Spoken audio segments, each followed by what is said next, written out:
a leer y a estar estudiando un poquito en el versículo 1 y 2 y voy a regresar un poquito, como le decía, lo que tocó el hermano David, porque él llegó hasta el versículo 11, fue versículo por versículo, fue tomando y llevando anotaciones que estuvieron muy interesantes, pero quiero recordarles un poco de lo que estuvimos hablando. Voy a regresar un poco y aquí Pablo dice, escuchen, porque Pablo saluda, ese se llama la salutación, el saludo. Los primeros dos versículos es el saludo de Pablo a la iglesia que está en Filipos. Escuchen lo que dice en esta parte. Dice, Pablo y Timoteo, siervos de Jesucristo, y a todos los santos en Cristo que están en Filipos, con los obispos y diáconos. O sea, los obispos son, acuérdense, los pastores, obispos y los ancianos. Es una misma persona, con los pastores, obispos y diáconos. Gracia y paz a vosotros de Dios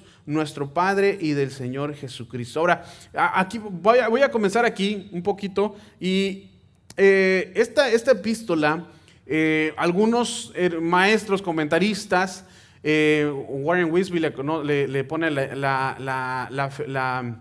la epístola del gozo. Hay otros comentaristas que le llaman así, la epístola del gozo. Y uno de los temas principales, si ustedes van ahí, palabras clave, la palabra clave aquí es gozo, regocijarse. Ahora, el tema que está hablando Filipenses, o Pablo a los Filipenses, es gozo. Pero el gozo, hermanos, no es nada más un gozo cualquiera, sino es el gozo en Cristo Jesús. Él lo dice, a los santos que están en Cristo Jesús. ¿Cuántos de nosotros podemos decir que estamos en Cristo Jesús? Amén. ¿Cuántos pueden decir amén? Amén, estamos en Cristo Jesús.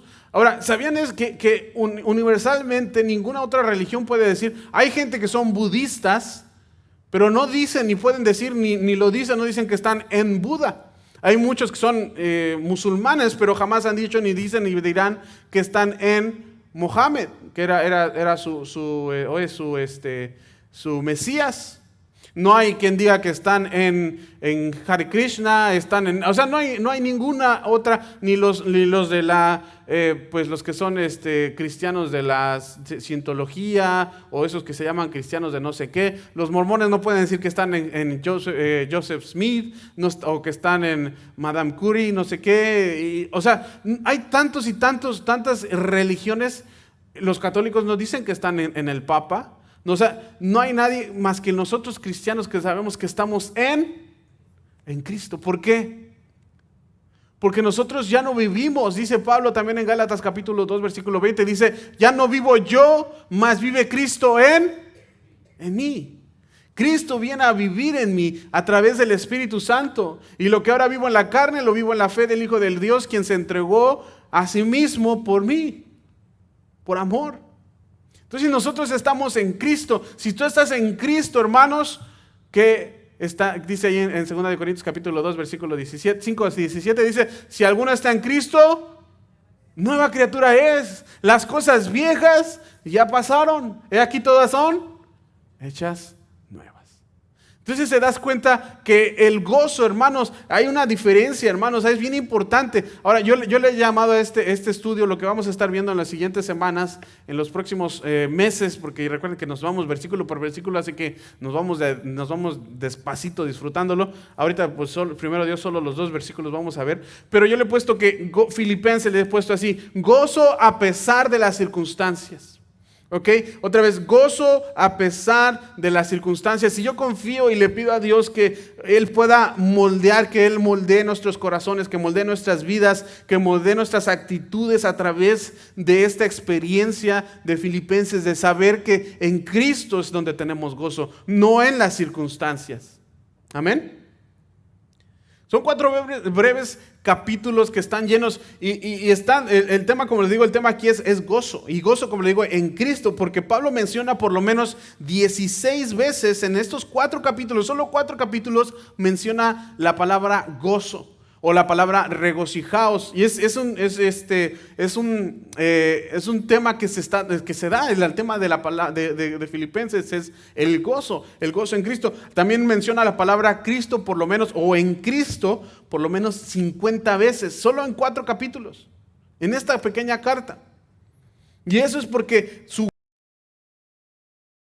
encontraba en las circunstancias. Ahorita vamos a ver más adelante cómo es eso y cómo les predica a los filipenses con el ejemplo de que el gozo no está en las circunstancias, sino está ¿en quién? En Cristo. En Cristo está su gozo, está vuestro gozo. Y nosotros, hermanos, vivimos en un mundo triste. Hoy más que nunca vemos este mundo que conoce obviamente la desesperación. Vemos al día de ayer que murió la reina, ¿verdad? Mucha gente, wow, y ahora la reina por 76 años su reinado. Y no importa que sea reina de lo que quiera ella, hoy está o estará frente al Rey de Reyes y Señor de Señores. Y no importa quién sea, todos vamos a estar presentes a Él. Y no depende de lo que hagas aquí, no depende, sino depende en quién creíste, en Cristo Jesús. Amén. Y como le digo, estamos en un mundo de frustración, en un mundo que está lleno de depresión, que está añorando que las cosas sucedan, que haya cambios, pero los cambios son para mal. Lo hablábamos, como les decía, hace como una semana o la semana pasada con los ancianos. Ahora lo bueno le llaman malo y a lo malo le llaman bueno. Hermanos, el gozo no puede estar en otras circunstancias, no puede estar en las personas, tu gozo no puede estar en tu iglesia, en tu pastor, en tus líderes, no puede estar en tu esposo, no puede estar en tus hijos, no puede estar en las circunstancias, no puede estar en tu trabajo. El gozo está en Cristo. Y el gozo es muy diferente, es muy, muy diferente de la felicidad. ¿Por qué? Y les voy a decir esto, es una especie de realidad triste que vivimos en este mundo. Una triste realidad. En Romanos dice que el mundo, la creación gime. ¿Cómo gime? A una. Con dolores de parto. Veo más mujeres que hombres el día de hoy. ¿Cuántas de ustedes mamás o han sido mamás? Levanten la mano. ¿Tienen hijos? Amén. ¿Tuvieron dolores de parto? ¿Dolió? Por supuesto. Por supuesto. Y así está el mundo, dice, porque hermanos, tenemos un mundo que está lleno de tristeza. Ese es el problema, es un mundo que está sin esperanza de que algo cambie, pero nada va a cambiar. Están esperando que haya paz mundial, no va a haber paz mundial hasta que Cristo venga. Ahora, la felicidad está relacionada, hermanos, porque fíjense que no dice que sea la felicidad. Está hablando del gozo. El gozo es más allá. El gozo es a pesar de las circunstancias. El gozo es más allá que la felicidad. La felicidad está relacionada con los acontecimientos.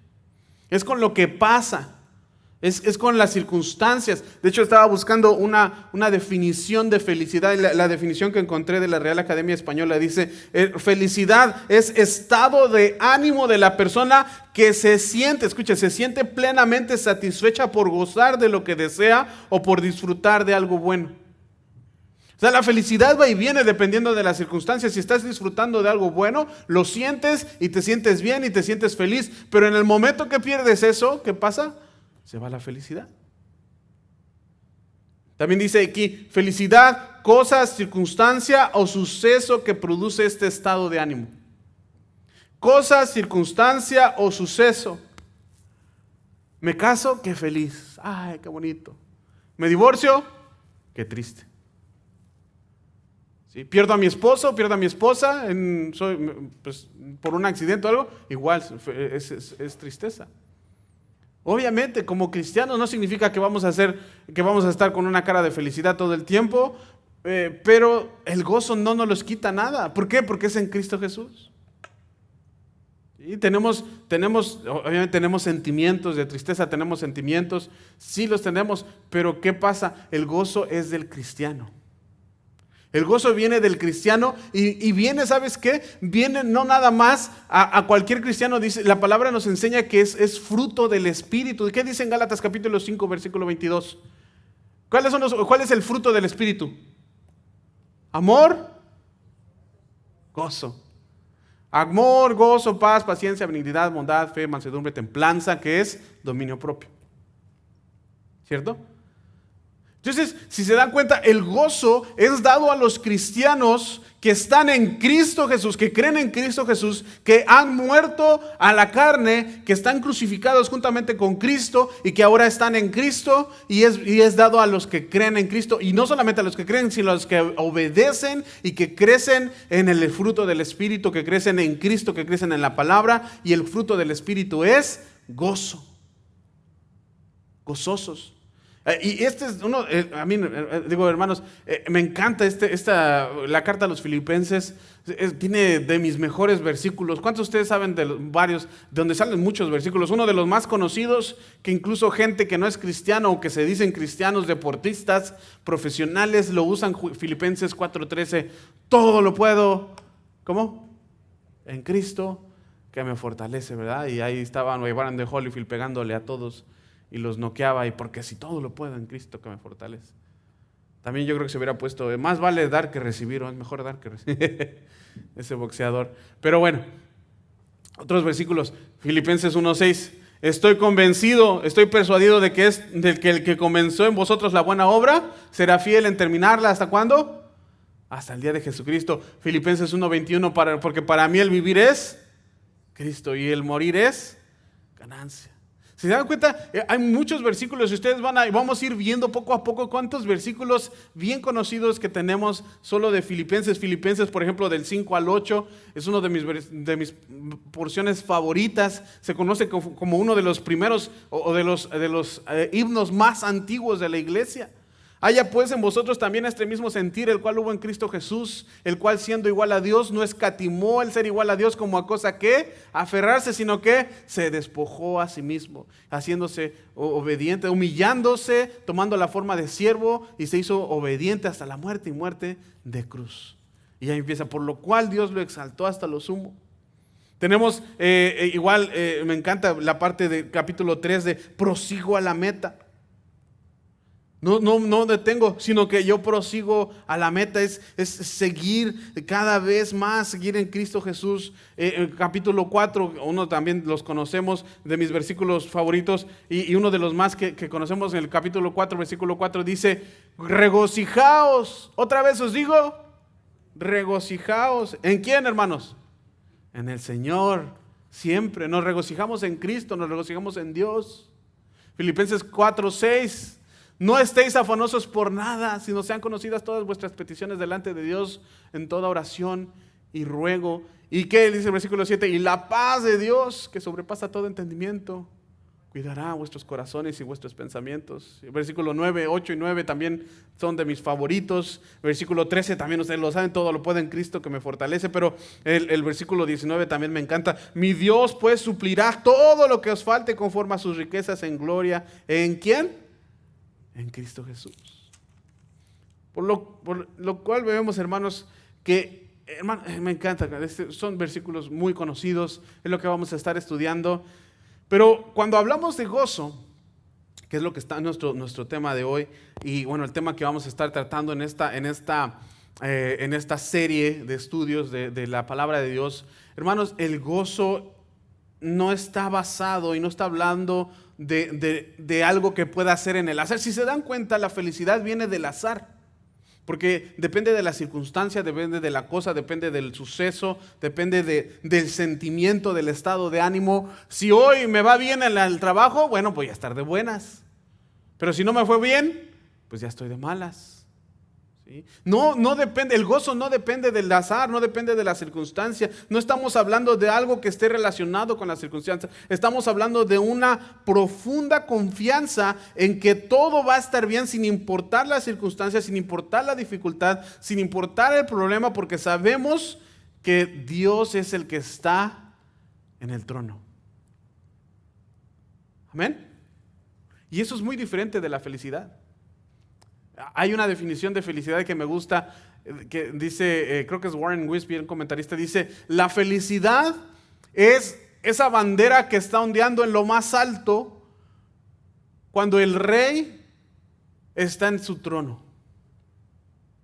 ¿Ya han visto cuando en un castillo llega un rey?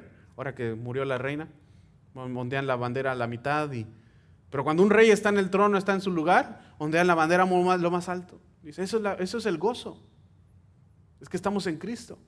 Es un ejemplo, una ilustración. El gozo, hermanos, para ser entendido en el sentido bíblico, debe entenderse relacionado siempre con Dios. El gozo es para los cristianos. Amén. Debe entenderse como lo que se hace tuyo en Cristo, hermanos. Eso es algo que se te da en Dios. Debe entenderse como una posesión permanente de cada creyente, no como un deleite caprichoso que va y viene cuando se ofrece la oportunidad. Solamente el verbo regocíjense o regocijaos, regocijarse está 74 veces en el Nuevo Testamento. El verbo gozo o el sustantivo gozo, porque una cosa es el verbo de regocijarse y el otro es el gozo. Ese es el sustantivo, está por lo menos, aparece 59 veces en el Nuevo Testamento y es parte integral de la experiencia cristiana, tener gozo. A veces dice, y bueno, ¿y tú por qué estás feliz? No estoy feliz. Cuando te digan, ¿por qué estás feliz? No, estoy gozoso. Tengo gozo. ¿Por qué? ¿Por qué si no tienes un buen trabajo? ¿Por qué si te está yendo mal financieramente? ¿Por qué si tienes mal salud o cualquier cosa? ¿Por qué? Porque mi gozo no está en las circunstancias, está en Cristo Jesús. Amén.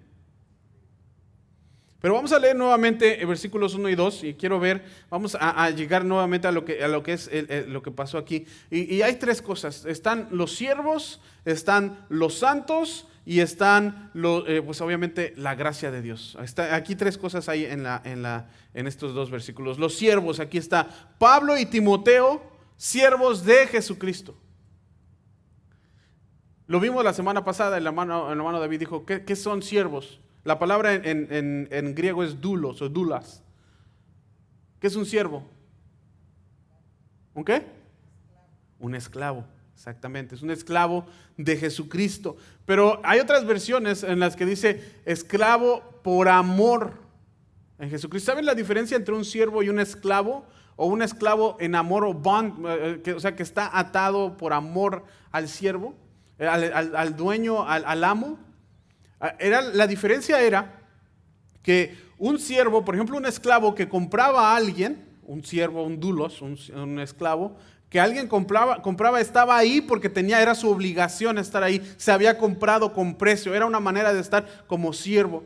Pero había siervos que ya habían pues recuperado su libertad, que habían terminado su tiempo porque se compraban por cierto tiempo o se compraban por ejemplo, si le debías a alguien dinero y decías, bueno, voy a convertirme en tu esclavo hasta que te pague lo que te debo y ya, entonces se convertían en siervos. Pero la cuestión es esta, que había obviamente había amos, había señores que eran personas muy buenas, que el siervo lo llegaba a apreciar, lo amaba. Entonces él hacía un compromiso con esta persona de perforarse un oído o perforarse la oreja en símbolo de que se iba a convertir en un esclavo por amor a esta persona. Estaba atado a esta persona por amor, porque él decía, tú has sido tan buen señor, buen amo, buen maestro para mí, que yo quiero seguir trabajando para ti.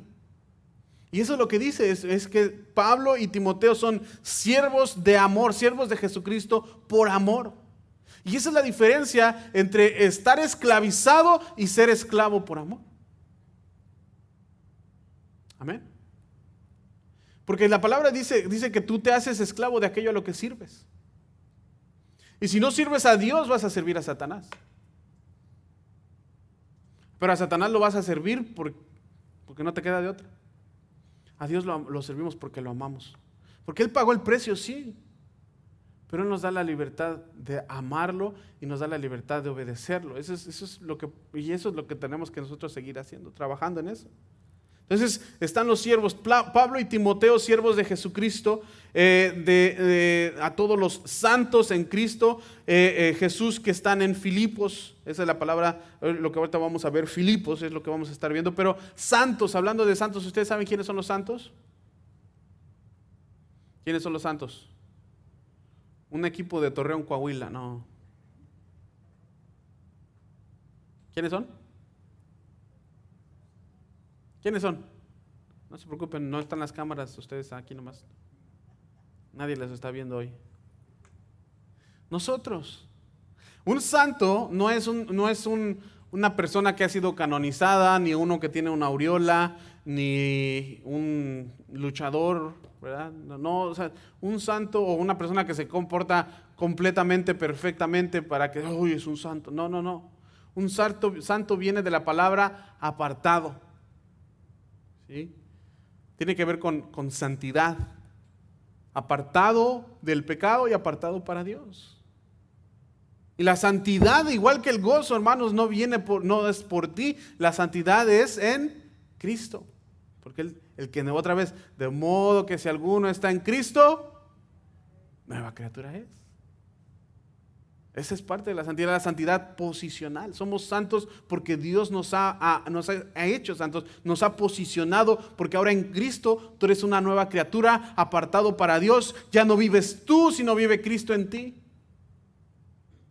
Somos santos, somos todos. Está hablando a los santos que están en Filipos, pero en este sentido también es para los hijos de Dios, para todos los santos. Y está hablando también a los líderes, a los que están en Cristo, con los obispos y diáconos. Gracia y paz a vosotros de Dios nuestro Padre y del Señor Jesucristo. Pero vamos a comenzar ahí, a ver cómo comenzó todo. Ahí en Filipos. Filipos era una ciudad, quiero rápidamente a leer un poco de esto porque es bastante información, pero para avanzar más rápido, Filipos era una ciudad que tenía algunos distintivos o varios distintivos, algo lo hacía resaltar sobre otras ciudades. Era una ciudad que era importante. Desde la época de los fenicios, o sea, desde antes de que estuvieran inclusive los griegos, contó con tremendas minas de oro y de plata. O sea, ahí había riqueza, había minas, o sea, había lugares donde las personas venían y sacaban el oro, sacaban la plata, y cuando descubrieron el oro y la plata por primera vez, obviamente, por supuesto, se convirtió en una ciudad próspera. Una ciudad donde venía mucha gente, obviamente que la gente quería sacar el oro, la gente quería sacar la plata e intercambiar. Entonces se convirtió en una ciudad de mucho comercio, de mucha prosperidad, y la gente pues, obviamente se apresuró a esa área antes de que incluso hubiera una ciudad allí y comenzaron a minar esa área.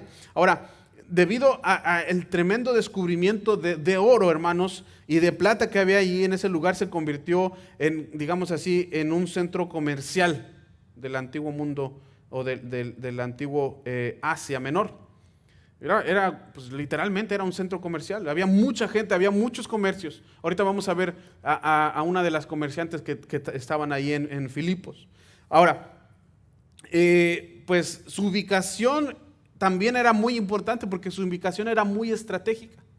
No solamente era un lugar que tenía mucho oro, que tenía mucha plata, que tenía mucho comercio. Este lugar estaba justo en la parte superior del mar Egeo. El mar Egeo, y ustedes lo pueden ver porque está en Asia Menor, está en el Mediterráneo. Si ustedes van, por ejemplo, nuestra hermana, yo he visto que este verano, hermana Alex y Maribel, ¿verdad? Fueron allá al Mediterráneo, a la parte que es Turquía, toda esa parte es el Mediterráneo, Turquía, Asia Menor.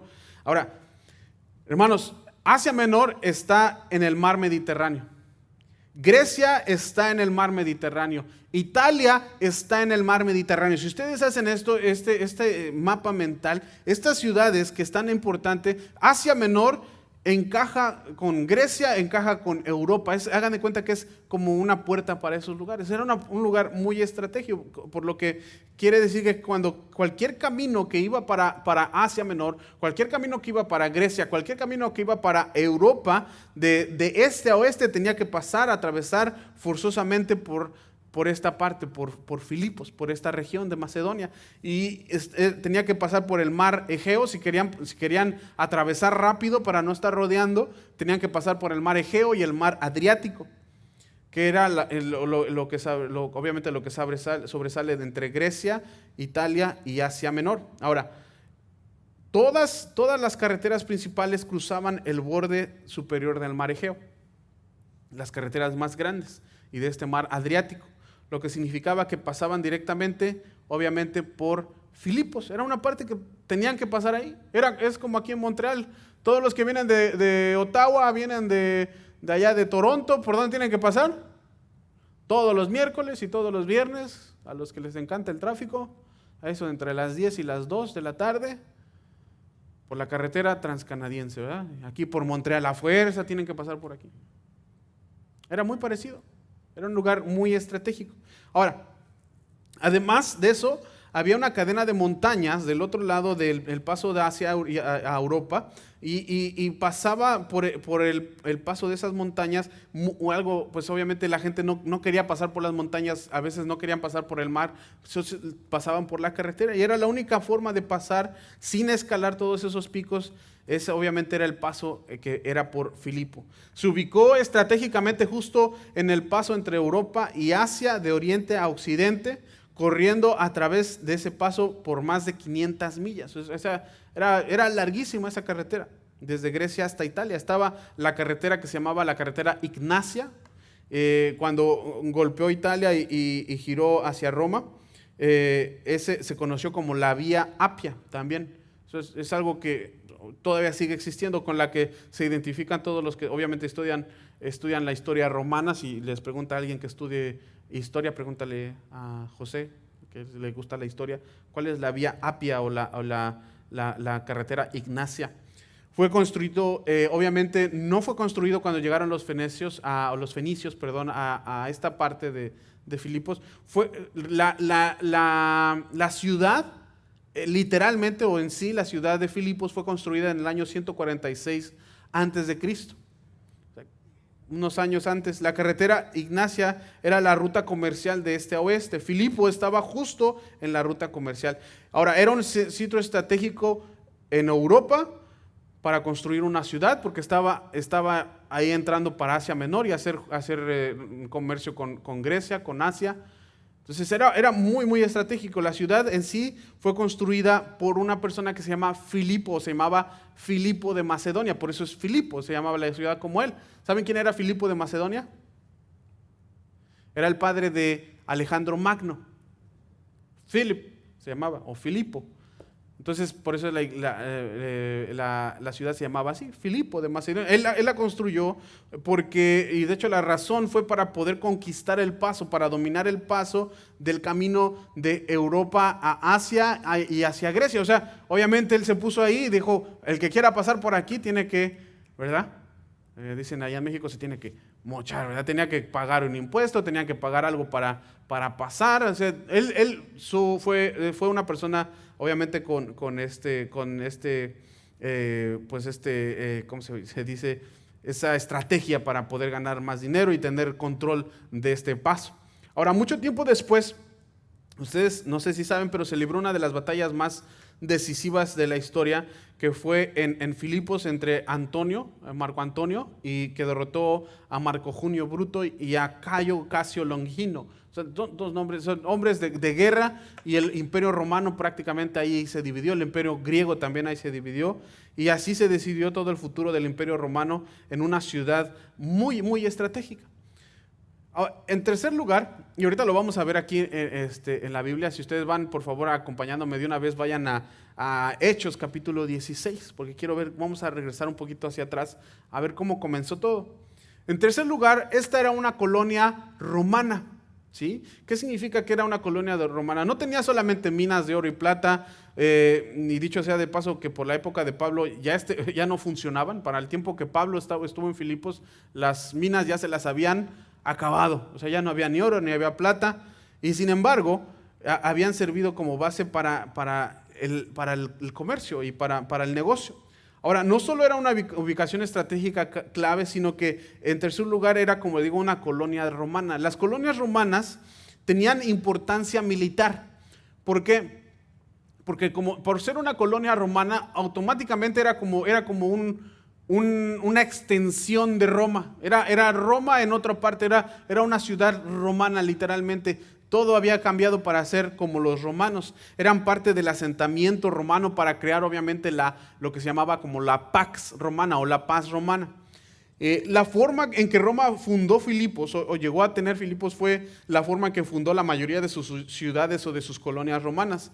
Ellos lo que hacían es que encontraban una ciudad que fuera estratégica para ellos, para tener obviamente estos accesos, ser dominantes en todos estos puntos estratégicos, y obviamente normalmente eran ciudades griegas, ciudades que fueran de este tipo Colosas también, Efesios también fue muy estratégico, Tiatira también era muy estratégico, Filadelfia, eran lugares estratégicos, pero querían que eran colonias romanas. Lo que hacían es que tomaban alrededor de unos 300 soldados que eran ya veteranos, soldados que ya estaban prácticamente para retirarse. ¿Ok? Entonces, lo que hacían con estos soldados es que los llevaban con todas sus familias, con todas sus pertenencias, y ahora sí que los empaquetaban y los mandaban a todos para Roma. Y ellos asentaban la colonia romana que estaba en Filipos, en medio de esa ciudad, para que comenzaran a gobernar y para comenzaran a dirigir esa ciudad y convertirla así ya en una colonia romana.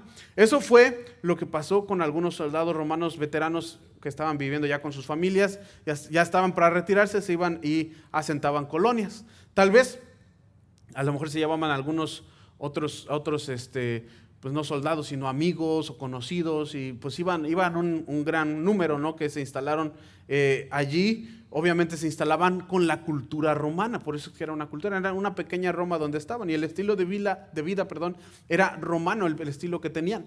Ahora, la gente de una colonia romana disfrutaba de 3 cosas. ¿Qué era lo que disfrutaba una persona que naciera en una colonia romana, perdón? Disfrutaba, número 1, de lo que en latín se llamaba libertas, o que significa autogobierno. Esto significaba que ellos se podían gobernar, no eran gobernados directamente por Roma, sino que ellos tenían sus legisladores o sus magistrados y tenían sus alguaciles, que eran como sus policías. Ahora, no solamente estaban no gobernados por Roma, sino que fueron gobernados, como digo, por ellos mismos. El gobierno romano les dio el privilegio, obviamente habiendo ordenado su gobierno al establecerse con soldados. Segundo lugar, no solo disfrutaban de libertas, también disfrutaban de lo que en latín se llamaba inmunitas. Inmunitas o inmunidad, de ahí viene la palabra inmunidad del latín, que eso significa que no tenían que pagar impuestos. No solamente tenían su propio gobierno, sino que no estaban obligados a pagar impuestos. Imagínense que ahora que se murió la reina, nos dijeran aquí en Quebec, ya no van a pagar impuestos a la reina. Sí. Bueno, que no estamos en la tele, pero sí, ¿verdad? Que estaría bueno, ya no pagar impuestos, ya no pagamos impuestos a la reina, ya, ¿verdad? Gracias. Ya se iba a decir otra cosa, pero ya no tenemos que pagar impuestos. Pero es lo que pasaba con una colonia romana, no pagaban impuestos, no tenían su propio gobierno, y obviamente pues esto era de beneficio, estaban libres de impuestos y estaban libres de gobierno. Tercer lugar, lo que disfrutaron era lo que se llamaba ius italicum. Ius italicum eran los derechos de la ciudadanía romana. Tenían todos los derechos de cualquiera que hubiera nacido en Roma, ¿sí? Entonces, no tenían su propio gobierno, no pagaban impuestos y tenían todos los derechos de un ciudadano romano. Imagínate. Ahora Pablo le dice, para mí el vivir es Cristo, el morir es ganancia. También Pablo dice que nuestra ciudadanía no está en esta tierra, sino está en los cielos. Amén. Ahora, los gobernantes de la ciudad se llamaban pretores. Nosotros los traducimos y los llamamos magistrados. Ahorita que vayamos allá a Hechos 16 lo vamos a ver. Y los policías se llamaban lictores, que también se llaman alguaciles. Y ellos eran los que ocupaban los infractores de la ley, o sea, los que agarraban, los que estos están haciendo alboroto, agárrenlos, vamos a llevarnos. Se los estoy diciendo esto para que ahorita que vean lo que vamos a estar leyendo, cobre un poquito más de vida en su lectura. Entonces, lo que pasaba es que ellos imitaban todo el estilo de vida romano, todo el estilo de gobierno romano, imitaban todo lo que era la cultura romana en todos los sentidos, y estaban orgullosos de ser ciudadanos romanos. Ahora, a pesar de todo eso, Filipo no pasó a ser famoso porque tuviera oro, porque tuvieran plata, porque fueran comercio, porque muchas ciudades eran así, había varias ciudades, pero no era una de las ciudades más importantes. Obviamente era una ciudad principal, ahorita lo vamos a ver, quiere decir esto, que era una ciudad, pues capital prácticamente, era una capital, pero no pasó a la posteridad o a la historia por eso. ¿Saben por qué pasó a la posteridad? De hecho, ¿saben cuál era el nombre original de Filipo? Era Colonia Julia Augustus Filipensis, era el nombre completo. Imagínate una ciudad tan grande para una ciudad tan chiquita. Colonia Julia Augustus Filipensis. Ahora, era una ciudad que era muy honrada, era una ciudad que tenía muchas cosas, pero fue recordada, les voy a decir por qué, porque el apóstol Pablo, bajo la inspiración del Espíritu Santo, escribió esta pequeña carta a esta ciudad y la inmortalizó. Por eso fue inmortalizada. Porque, como les digo ahora, hoy en día, ¿cuánta gente no conoce? Todo lo puedo en Cristo que me fortalece. ¿Cuántos soldados, cuántos deportistas, cuánta gente utiliza este versículo? Y por eso es que se conoce esta pequeña carta como la epístola del gozo. Ahora vamos a comenzar. ¿Cómo comenzó todo? ¿Cómo fue que comenzó todo? Vamos a Hechos capítulo 16. Ahí es donde comienza todo. ¿Cómo es que Pablo conoce a los filipenses? Dice, ya Pablo, ustedes recuerden la semana pasada con el hermano David vimos el versículos 36 al 41 del 15, donde Pablo pasa, deja de ser compañero de Bernabé. Bernabé se va con Juan Marcos y él se va solo, escoge a Silas y se van encomendados por el Señor a la gracia del Señor, por los hermanos a la gracia del Señor. Después de esto dice en versículo 1 en capítulo 16, es que vamos a ver cómo comenzó todo esto. Dice, después llegó a Derbe y a Listra, está hablando de Pablo, y he aquí había allí cierto discípulo llamado Timoteo, hijo de una mujer judía, creyente pero de padre griego. Esto es importante, ahorita van a ver por qué. Y daban testimonio de él los hermanos que estaban en Listra y en Iconio. Quiso Pablo que éste fuese con él y tomándole lo circuncidó por causa de los judíos que habían en aquellos lugares, porque todos sabían que su padre era griego. Entonces Pablo, de hecho en el capítulo 15 es el primer concilio de la iglesia que existe, donde los ancianos y los pastores y Pablo, varios líderes de la iglesia, hablan acerca de las cosas que nos hacen cristianos. Y una de ellas decían, no es la circuncisión, es el que está Cristo en ti. El ser circuncidado no te hace cristiano. Pero Pablo, al tomar a Timoteo, que era hijo de una madre judía, aunque fuera su padre griego, dijo, vamos a hacerlo porque tú eres judío. Entonces lo llevó y lo circuncidó y pasaron por las ciudades y pasaban por las ciudades, les entregaban las ordenanzas. Al pasar por las ciudades les entregaban las ordenanzas que habían acordado los apóstoles y los ancianos que estaban en Jerusalén para que las guardasen, o sea, las ofrendas. Así que las iglesias eran confirmadas en la fe y aumentaban en número cada día. Ok, vamos a ir ahí brevemente. Después de eso, vamos a llegar hasta el 10, vamos para después de esto. Dice, y atravesando Frigia y la provincia de Galacia, les fue prohibido por el Espíritu Santo hablar la palabra en Asia. O sea, no se quedaron en Asia. Y cuando llegaron a Misia, intentaron ir a Bitinia, pero el Espíritu Santo no se los permitió. Escuchen, aquí hay un cambio. Y pasando junto a Misia, descendieron a Troas. Y se le mostró a Pablo una visión de noche. Un varón macedonio que estaba en pie rogándole y diciendo, pasa a Macedonia y ayúdanos. Cuando vio la visión, enseguida, escuchen ahí el cambio, procuramos partir para Macedonia, dando por cierto que Dios nos llamaba para que les anunciásemos el evangelio. ¿Cuál es el cambio ahí, hermanos? Hasta el versículo 10, bueno, para empezar, ¿quién está escribiendo la carta? ¿Quién escribe Hechos? ¿Quién? Lucas. Lucas es el que escribe Hechos. Lucas era un médico, era un doctor, sabía de medicina. Ahora, Lucas, obviamente escribe el Evangelio de según San Lucas y escribe también Hechos. Pero si se dan cuenta, Lucas es una persona que era muy inteligente, muy letrada, muy estudiado, y de hecho se conoce como uno de los mejores que hacen archivos, no se me acuerdo cómo se llama. Bueno, que escriben archivos y que escribían este tipo de cartas muy, muy apegadas, de las mejores que existen de la antigüedad, de hace 2000 años, es Lucas, el doctor. Ahora, si se dan cuenta, hasta el capítulo 16, aquí en el capítulo 16 hasta el versículo 9, está hablando ¿en qué persona? Segunda persona del plural, ¿verdad? Ellos, y hacían esto, y luego habla de Pablo en segunda persona, en tercera persona, tú, ¿cómo es? Yo, él, en segunda persona del singular, y en segunda persona del plural. Él, ellos, o sea, está hablando, ellos hacían esto y Dios no les permitió. En el versículo 10, ¿en qué persona está hablando? nosotros, en la primera persona del plural.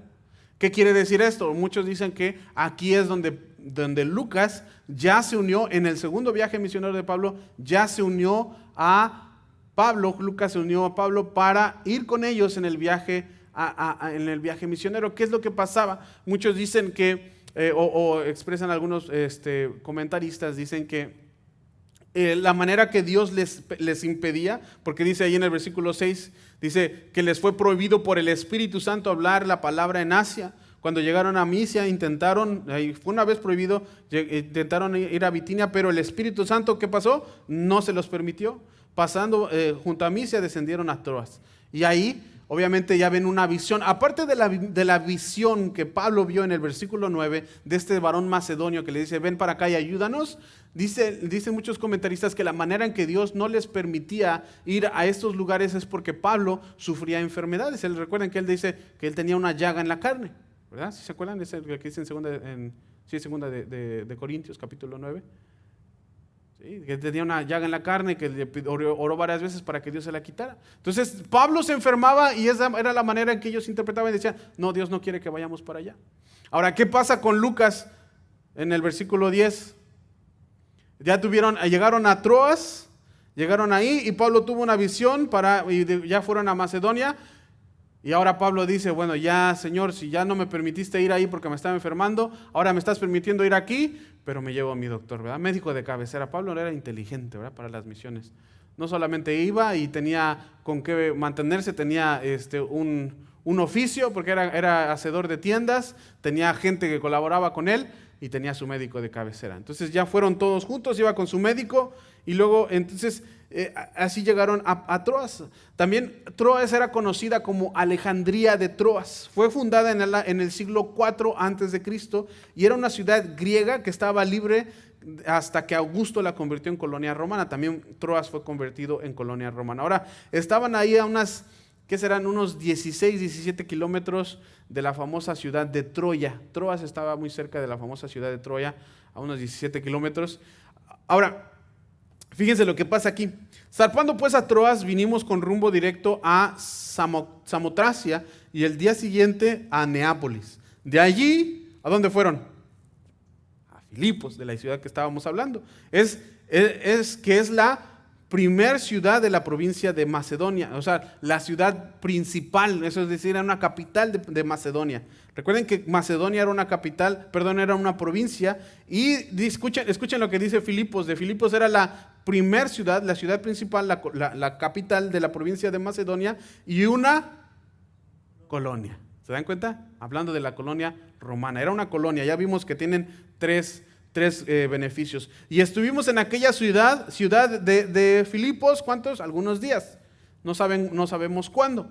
En el día de reposo salimos fuera de la puerta junto al río donde solía hacerse la oración y sentándonos,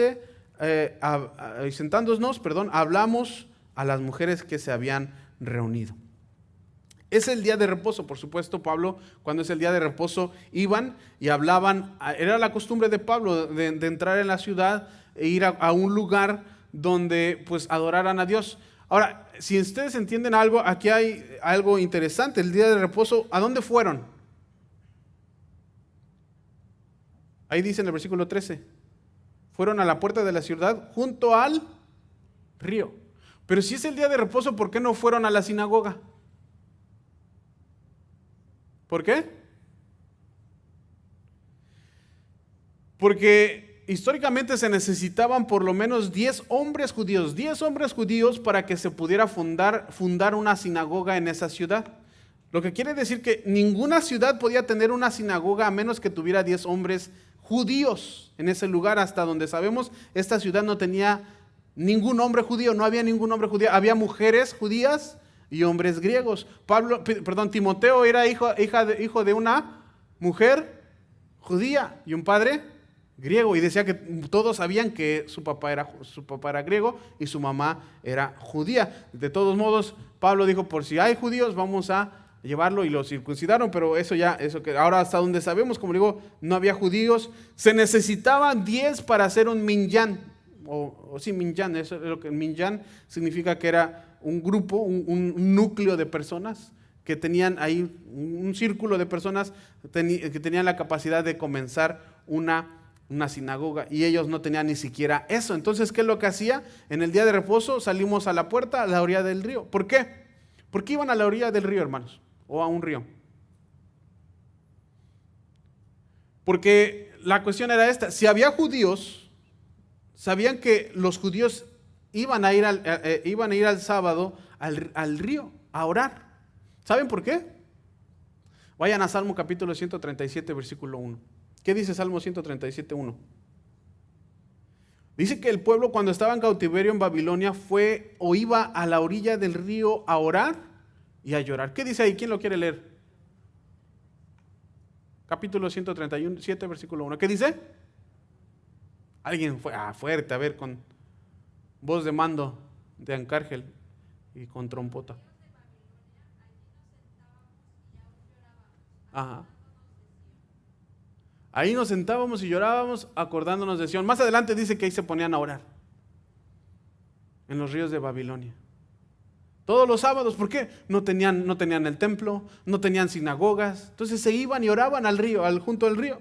Y se convirtió en una costumbre para los judíos que estaban en cautiverio, que estaban en exilio, ir a los ríos y obviamente ahí pasar el tiempo, orar. Ya no lloraban, pero sí oraban, estaban juntos, estaban lejos de su patria y se ponían juntos a orar. Y creció la tradición de que donde no había un templo, que no había, obviamente que no estaba el templo, que era el templo de Jerusalén, o que no había ninguna sinagoga, los judíos se iban a encontrar a la orilla de un río. Si no había una sinagoga, significaba que no había más de 10 judíos. Entonces iban a la orilla del río, y como lo hicieron cuando estaban en cautiverio, ahí iban y oraban y compartían la palabra, oraban unos por otros, y pues ahí estaban, y ni siquiera pues obviamente podían ser una sinagoga. Así que Pablo sabía que ahí donde estaba el río, ahí iba a encontrar judíos o judías. Entonces les iba a contar ahí toda la palabra de Dios, ahí les iba y les predicaba. Entonces ahí estaban el sábado. Eso fue lo que encontró el día sábado. El versículo, ¿dónde nos quedamos? En el versículo, ya lo perdí. En el 13, salimos fuera de la puerta junto al río donde solía hacerse, ¿qué hacía? La oración, y sentándonos hablamos a las mujeres que se habían reunido. ¿Qué quiere decir ahí? Que no había ningún hombre. Si hubiera habido un hombre judío, iba a ir allá, pero no había ningún hombre. Entonces había puras mujeres. Entonces, una mujer llamada Lidia, vendedora de púrpura. ¿Qué era la púrpura, hermanos? Era una tinta que se utilizaba obviamente para teñir, válgame la redundancia, teñir la ropa. La ropa pues obviamente no tenían colores como hoy en día, pero la púrpura servía para teñir la ropa. La púrpura era muy, muy difícil de extraer, porque se sacaba de un molusco que estaba en el río, que estaba en el mar. Se sacaba esa tinta y era muy difícil extraerlo. Ahora, era una mujer que ¿de dónde era Lidia? De Tiatira. Lidia no era de Filipos, era de Tiatira, lo que quiere decir que ella exportaba la púrpura desde Tiatira hasta Filipos. Quiere decir que tenía una empresa, era una mujer rica, era una mujer que tenía dinero, era judía también. Ahora, Filipos era una ciudad de comercio. ¿Qué dijimos? Sí, ¿verdad? Porque habían llegado, porque el oro y por la plata se habían establecido y había mucho comercio ahí. Entonces, una de estas comerciantes que tenía mucho dinero era Lidia de Tiatira, que adoraba a Dios, estaba oyendo, y el Señor, ¿qué pasó? Dice ahí, el Señor abrió el corazón de ella para que estuviese atenta a lo que Pablo decía. Y cuando fue bautizada y su familia, nos rogó diciendo: si habéis juzgado que yo sea fiel al Señor, entrad en mi casa y posad. Y nos obligó a quedarnos, ¿verdad? Esas mujeres, también las latinas, ¿verdad? Ándale, quédese, no le vaya a decir que no le gusta mi comida. Que cómo son las latinas. Yo creo que así era también esta judía. Quédese, nos obligó, nos insistió tanto que nos sentimos obligados a quedarnos. Era lo que estaba diciendo. Aconteció que mientras íbamos, déjenme seguir leyendo. Aquí estamos, ahí está. Aconteció que mientras íbamos, versículo 16, ahí está, sí. Hasta ahí. Aconteció que mientras 16, íbamos a la oración, Otra vez, o sea, eso quiere decir que otra vez, si fue una vez en el día de reposo, cuando fueron a la oración la siguiente vez, no sabemos cuántos días, porque se quedaron algunos días, pero por lo menos se quedaron una semana, porque dice que al otro día, fue al otro día de reposo, el día de oración, era el día del otro sábado, nos salió un encuentro una muchacha que tenía un espíritu de adivinación, la cual daba gran ganancia a sus amos adivinando. O sea, era una muchacha que era una esclava también, y que los que la habían comprado, pues sabían que tenía un demonio, un espíritu de adivinación, y usaban eso porque era la manera que ganaban dinero. O sea, les dice, ¿tú quieres saber tu futuro? Vente, te vamos a llevar con la muchacha. ¿Y por qué? Porque era una ciudad de mucho comercio, ¿verdad? Acuérdense de lo que estábamos viendo. Ahora, escuchen, y estaba siguiendo a Pablo y a nosotros daba voces diciendo, estos hombres son siervos de Dios, del Dios Altísimo, quienes nos anuncian el camino de salvación. Escucha lo que no está diciendo ninguna mentira, no está diciendo nada malo, está predicando la verdad, pero ahorita vamos a ver qué es lo que pasa. Estos hombres son siervos del Dios Altísimo, quienes nos anuncian el camino de la salvación. Y esto lo hacía por muchos días. Mas desagradando a Pablo, este se volvió y dijo al espíritu, te mando en el nombre de Jesucristo que salgas de ella, y salió en aquella misma hora. Hasta ahí nos quedamos. Esta mujer tenía un espíritu de adivinación, tenía un demonio. ¿Y estaba diciendo algo malo? No. ¿Estaba diciendo la verdad? ¿Estaba diciendo algo que era cierto, que estos hombres eran siervos del Dios Altísimo, quienes anunciaban el camino de la salvación? Sí, ¿verdad? Ahora, ¿por qué Pablo, todo lo que dijo era verdad, pero por qué Pablo se molestó? ¿Y por qué Pablo le dijo, cállate? Y sabía que era no se dirigió a ella, se dirigió al Espíritu. Le digo, te ordeno en el nombre del Señor Jesucristo que salgas de ella, en este mismo momento. ¿Por qué Pablo hizo eso? ¿Por qué? Porque quiero que sepan, amados hermanos, que la hora de mayor peligro en la vida de la iglesia es cuando Satanás se para a decir una verdad. ¿Qué quiere decir eso, pastor? Que muchas veces hay falsos profetas, falsos maestros, falsos líderes de la iglesia que se paran y dicen verdades. Y utilizan la Biblia y hablan la palabra de Dios y dicen verdades y dices amén. Gloria a Dios. Pero entre esas verdades, en un momentito meten la mentira. Y Satanás utiliza la verdad de la palabra de Dios, puede utilizar la verdad para introducir sus mentiras. Por eso es que tenemos que tener cuidado y mucho discernimiento. Y como líderes tenemos que tener mucha sabiduría. Por eso es que este púlpito no se presta a cualquier persona. Y esta palabra, siempre pedimos que se predique la palabra de Dios. No lo que sentimos, no lo que creemos, sino lo que dice la palabra de Dios. Amén. Es un gran peligro, hermanos. Como le digo, eso es lo que hacen los falsos maestros. Y lo que los hace que sean tan peligrosos y devastadores es que dicen la verdad y entre esa verdad va la mentira. Ahora, ¿qué sigue aquí? Ya con esto vamos a terminar. Ya son las 9, casi, sí, todavía me faltan bastantes versículos. Pero quiero que terminemos aquí hasta el versículo 24. En la próxima semana terminamos los siguientes versículos. Pero viendo sus amos que había, ahorita yo creo que si me regalan 5 minutos más, 10 minutos más, lo terminamos ahorita.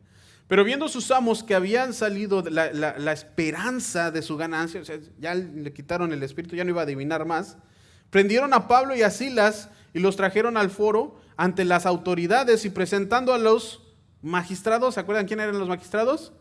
Los soldados romanos, ¿sí? Los que ya estarán en el pretorio, eran los pretorios. Les dijeron, estos hombres siendo judíos alborotan nuestra ciudad. O sea, ni siquiera decían, no, son ciudadanos romanos, ni sabían que eran ciudadanos romanos. Ahorita vamos a ver qué pasa con eso. Y enseñan costumbres que no nos es lícito recibir ni hacer, pues somos romanos. Y se agolpó el pueblo contra ellos y los magistrados, rasgándole las ropas, ordenaron azotarles con varas. Ahora, otra vez ahí Lucas vuelve a cambiar de persona. Si se dan cuenta, dice que agarraron a Pablo y a Silas. Yo creo que Lucas no estaba ahí o se escapó. O sea, los agarraron a ellos, les rasgaron las ropas y los azotaron.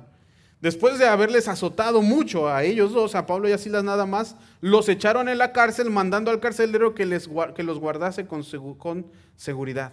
El cual recibió este mandato, los metió al calabozo de más adentro. Esto quiere decir que era el de hasta atrás, lo más profundo, donde ya no había ni luz, donde ya estaba más húmedo, donde ya estaba más feo tal vez.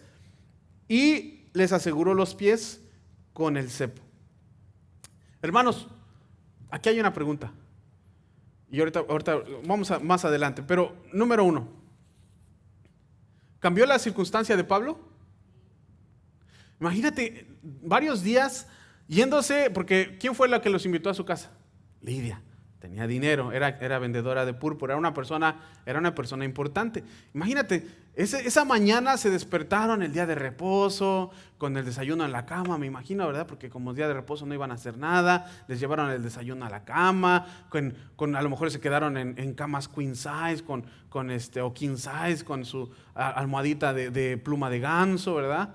Y bien rico, se desayunaron, se arreglaron, todo listo, y ya nos vamos a predicar el evangelio. Y esa noche acaban en la cárcel, en el calabozo de más adentro, donde estaba más húmedo, donde estaba más sucio, donde estaba más oscuro. Y no solo eso, acaban encarcelados. ¿Cambió la circunstancia de Pablo? Sí. Ahora, ¿cambió la actitud de Pablo? No. Porque su gozo no estaba en las circunstancias, su gozo era a pesar de las circunstancias. Amén. Pablo estaba gozoso porque su gozo estaba en Cristo. Pero a medianoche, escuchen, ya estaba en la noche, en la mañana amaneció en la casa de Lidia, pero terminó la noche en la cárcel. A medianoche, orando, Pablo y Silas cantaban himnos a Dios y los presos oían, se pusieron, ¿qué vamos a hacer? Ahora no sé, no, dije, vamos a cantar. Firmes y adelante, huestes de la fe. Hay poder, sin igual poder en Jesús. ¿Cuál otro se saben? Estaban cantando himnos. No quiere decir que cantaban esos himnos, obviamente. Y un himno, la palabra himno quiere decir salmo. Un salmo es un canto congregacional, es lo que quiere decir literalmente. O sea que hay himnos modernos, hay himnos antiguos, pero mientras sea congregacional y alabe a Dios, es un himno, ¿ok?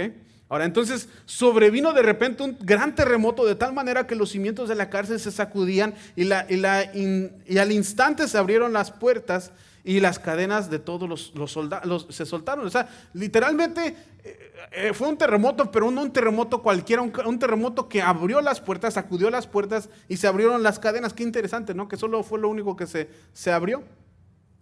Despertando el carcelero y viendo abiertas las puertas de la cárcel, sacó la espada y se iba a matar, pensando que los presos se habían ido. ¿Por qué? Porque el que estaba encargado de la cárcel estaba encargado de los presos con su vida. Cualquiera que se escapara, cualquiera que le hiciera algo, que pasara algo con algún preso, el carcelero tenía que pagar con su vida.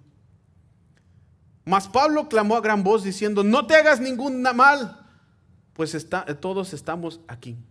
Ahora quiero que regresemos un poquito. ¿Por qué dice Lucas que fueron a Macedonia, fueron ahí a Troas y a la provincia de Macedonia? ¿Por qué dijo? Porque había una visión de un varón macedonio que dijo: vengan a ayudarnos. ¿Quién era ese hombre? Este carcelero que se iba a matar. ¿Por qué? Porque si se dan cuenta, Lidia no era un varón, era judía.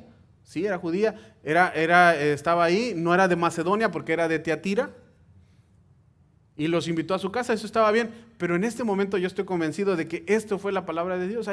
Para eso Dios los había llamado. ¿Por qué? Porque Dios te llama y dice: ay, sí, vamos a predicar y vamos a hacer estas cosas, y acaban en la cárcel. Ay, ¿por qué, Dios, si venimos a hacer tu trabajo, si venimos a hacer la obra, si venimos a servirte, por qué nos están saliendo mal las cosas? Porque ahí es donde Dios quería que predicaran. Ahí estaba el varón macedonio. No te hagas ningún mal, pues todos estamos aquí. Él entonces, pidiendo luz, se precipitó de adentro y temblando, se postró a los pies de Pablo y Silas y sacándolos les dijo: señores, ¿qué debo hacer para ser salvo? O sea, quería saber de la salvación. Ellos dijeron: cree en el Señor Jesucristo y serás salvo tú y tu casa. Amén. Ahora, quiero detenerme aquí un momentito, denme otros 3, 4 minutos más, ya estamos en el tiempo que les había dicho, pero quiero detenerme un momentito porque muchos toman este versículo y lo sacan de contexto para decir, si tú aceptas al Señor Jesucristo, serás salvo tú y tu casa. ¿Eso es cierto? Eso es un texto que está sacado de contexto, porque la salvación es personal, la salvación no es familiar. Y muchos dicen, yo ya acepté al Señor Jesús, ya la Biblia dice que ahí va a ser salva mi familia también. No, es personal. Yo conozco muchos pastores, muchos líderes, muchos hermanos, que sus hijos a un tiempo se van de la iglesia. Y dicen, pero si Dios prometió. Pero es que no es la promesa para nosotros, esta no es una promesa de Dios para todos. Escuchen, porque más adelante, 1, 2, 3 versículos más adelante se cumple la promesa. Escuchen lo que dice. Y hablaron la palabra del Señor a él y a todos los que estaban en su casa. Ahí está. Entonces dije, cree en el Señor Jesús y serás salvo tú y tu casa. ¿Por qué? Porque Pablo fue llevado allá a predicar la palabra de Dios y creyeron en él y todos los de su casa. Ahí se cumple. Y él tomándolos en aquella misma hora de la noche, les lavó las heridas y enseguida se bautizó él con todos los suyos. Y llevándolos a su casa, les puso la mesa y se regocijó con toda su casa de haber creído. Promesa cumplida. Ahí se cumplió. ¿Se dan cuenta cómo es peligroso sacar un texto fuera de contexto para predicar la palabra de Dios? Ahora, lo que me llama la atención es que es esto. Escuchen, el versículo 34 dice que se regocijó. Pablo, a pesar de las circunstancias, seguía con gozo. Cuando fue el de día, los magistrados enviaron a los enviaron alguaciles, acuérdense los policías, a decir, suelta a aquellos hombres. Y el carcelero hizo saber estas palabras a Pablo. Los magistrados, pasó toda la noche y dices, no, pues ya se hicieron cuates del carcelero, pues yo creo que los va a dejar salir. ¿Cierto? No, ¿verdad? Le dijo, bueno, que Dios los bendiga, vénganse, los vamos a llevar otra vez a la cárcel. Sus circunstancias no cambiaron, pero su fe en Dios seguía siendo la misma, su gozo en Cristo seguía siendo el mismo. ¿Se dan cuenta? Y ahora con eso termino. Cuando fue de día, los que se salieran, el carcelero hizo saber estas palabras a Pablo, versículo 36, los magistrados han mandado a decir que os suelte, así que ahora salid y marchaos. Y Pablo que dice, no, chiquitito, espérate, fíjate qué es lo que dice. Pero Pablo les dijo, después de azotarnos públicamente sin sentencia judicial, siendo ciudadanos romanos, nos echaron en la cárcel. ¿Qué pasa ahí? Porque era una colonia judía, una colonia romana. Pablo, siendo romano, él, aunque era de Tarso, también era una colonia romana, entonces tenía todos los derechos de ser un ciudadano romano. La ciudadanía romana decía que un judío, un romano no podía ser castigado sin haber un juicio. No había sentencia judicial, no había juicio y solamente los castigaron. Y les dice, sin haber sentencia judicial, siendo ciudadanos romanos, nos echaron a la cárcel y ahora nos echan así encubiertamente. Pues por lo menos vengan y discúlpense, ¿no? Y ahora nos echan no, dice, por cierto, sino vengan ellos mismos a sacar. Fíjense cómo Pablo les dice. No, que vengan los líderes, que vengan los magistrados, que vengan aquí los líderes y ellos nos vengan a sacar. Entonces Pablo le dice, ¿sabes qué? Bueno, aquí van a venir ustedes. Y los alguaciles hicieron saber estas cosas a los magistrados, los cuales también tuvieron miedo al oír que eran romanos. Y viniendo les rogaron y sacándolos, les pidieron que salieran de la ciudad. Entonces, saliendo de la cárcel, entraron en casa de Lidia y habiendo visto a los hermanos, los consolaron y se fueron. Llegaron otra vez con Lidia, terminaron toda la noche en la cárcel, salieron al otro día y fueron consolados otra vez. Lo que quiero ver ahí es, ¿cambian las circunstancias? Sí, pero nuestro gozo no puede cambiar porque está en Cristo Jesús. Amén. Amén. Padre, gracias te damos, Señor. Gracias porque tu palabra es viva y eficaz y más cortante que toda espada de dos filos. Te pido, Señor, que puedas seguir hablándonos. Gracias, Señor, porque nuestro gozo está en ti, Señor. No depende de las circunstancias, no depende de las personas, sino de ti, Padre. Y sabemos que tú nunca cambias, que tú eres fiel, que no hay variación de cambio ni sombra en ti, Señor, porque tú eres el mismo de ayer y de hoy y por los siglos. Gracias por tu palabra, gracias por esta enseñanza y permite que sigamos estando gozosos, que estemos con sumo gozo, inclusive a través de las pruebas, porque la prueba produce paciencia y habiendo sido probada nuestra fe, con la paciencia seremos cabales, sin que nos falte cosa alguna, Señor. Te pido también que tu paz, como dice ahí en Filipenses, tu paz que sobrepasa, que va más allá de cualquier entendimiento, que cuide nuestros corazones y nuestros pensamientos. En Cristo Jesús, amén y amén. Estamos despedidos, hermanos. Muchas gracias por su tiempo. Nos vemos el próximo domingo a las 10:30 y a las 9:30 es el culto, la escuela dominical. Bendiciones.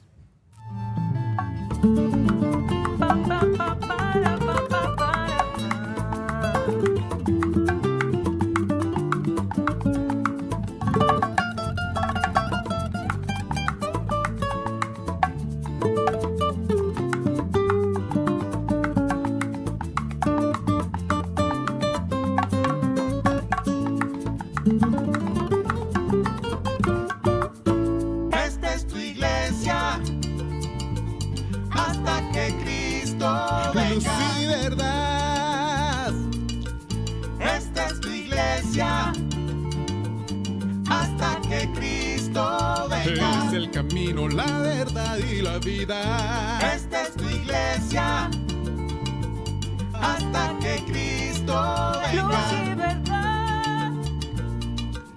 Esta es tu iglesia, hasta que Cristo venga.